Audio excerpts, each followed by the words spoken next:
একটা জিনিস দেখে আমরা খুবই অবাক হইতেছি।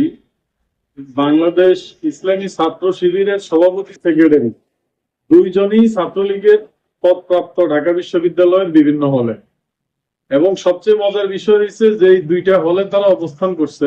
সভাপতি যে হলে অবস্থান করছে সেই হলটা হচ্ছে ছাত্রলীগের রানিং যে সভাপতি সাদ্দাম তার হল। সেক্রেটারি যে হলে অবস্থান করছে সেই হলটা হচ্ছে কেন্দ্রীয় ছাত্রলীগের যে সেক্রেটারি ইনানের হল।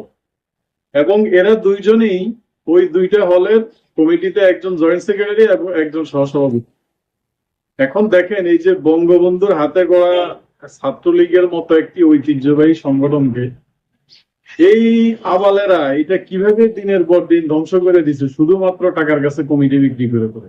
শুধুমাত্র ঢাকা বিশ্ববিদ্যালয় না, সেম ওয়েতে সারা বাংলাদেশের বিভিন্ন ইউনিটে হাজার হাজার ছাত্র শিবির ছাত্র দলের নেতা কর্মীদেরকে পদ দিয়ে টাকার বিনিময়ে পদ বিক্রি করে পদ বাণিজ্য করে এই ছাত্রলীগটাকে ধ্বংস করে দিচ্ছে। এখন এই যে আপনার বিভিন্ন জায়গায় হেলমেট পরে যে অভিযান চালাইতো, হেলমেট পরে হেলমেট লিগ যে ছাত্রলীগকে বলা হইতো, বিষয়টা তো এখন পরিষ্কার। ছাত্র শিবিরের ছেলেরা হেলমেট পরে এই অকাম কুকাম গুলা করে ছাত্রলীগকে বিতর্কিত করার জন্য এরা দীর্ঘদিন ধরে এই প্রচেষ্টা চালাই গেছে এবং তারা কিন্তু সফল। এইটা কেউ অস্বীকার করতে পারবে না, তারা কিন্তু সর্বক্ষেত্রে সফল।